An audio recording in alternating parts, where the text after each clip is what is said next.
In November 1970, in a remote valley in Norway, a body was found, burned beyond recognition.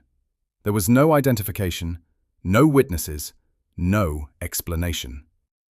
But this was not just a tragic death in the wilderness, because when investigators began looking into who this woman was, they uncovered something far more disturbing.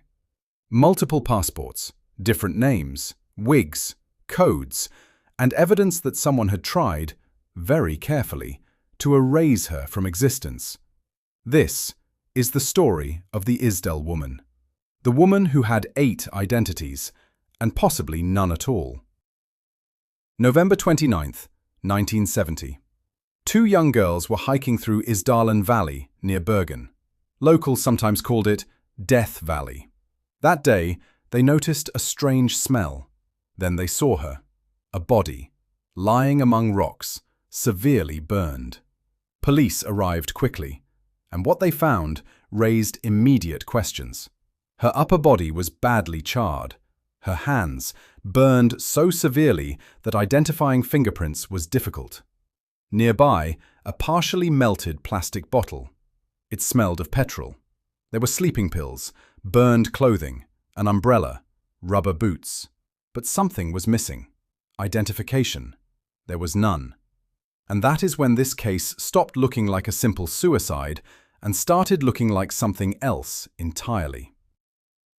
Investigators noticed something deeply unusual. Every label had been removed from her clothing. Not torn away, not damaged by fire, carefully removed. As if someone did not want the fabric traced. The autopsy revealed she had consumed a large quantity of sleeping pills. There was carbon monoxide in her lungs, meaning she was alive when the fire began. There was also bruising on her neck. The official ruling? Probable suicide. But questions began to stack up. Why remove labels? Why travel under false names? Why burn so completely? Who was she hiding from? Or perhaps, who was she working for?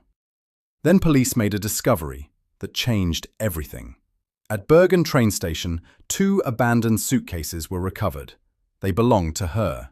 Inside, investigators found wigs, both blonde and dark.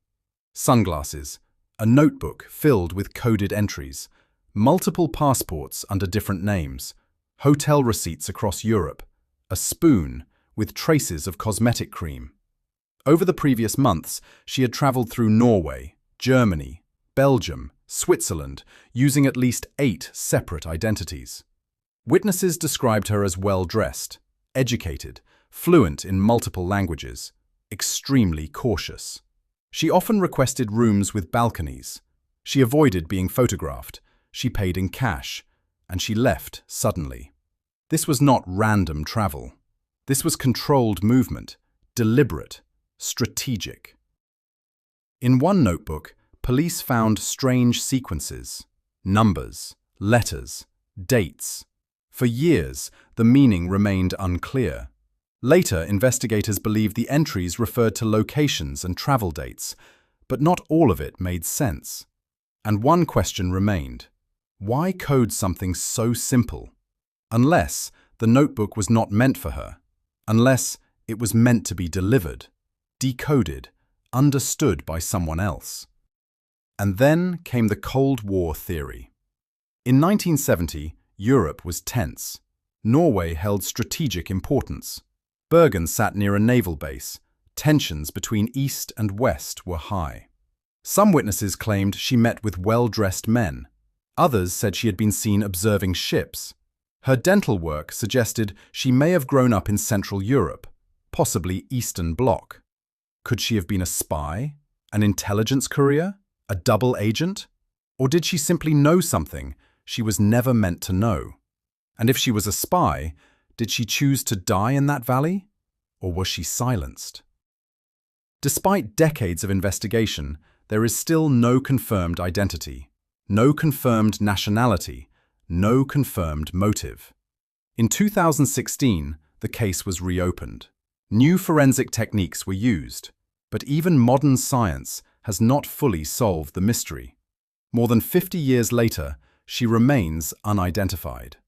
She checked into Europe under 8 different names, but when she died, she became no one. The Isdal woman did not just disappear, she was erased. Some mysteries fade with time, others are buried, but some are meant to stay unsolved. This has been DR Investigates.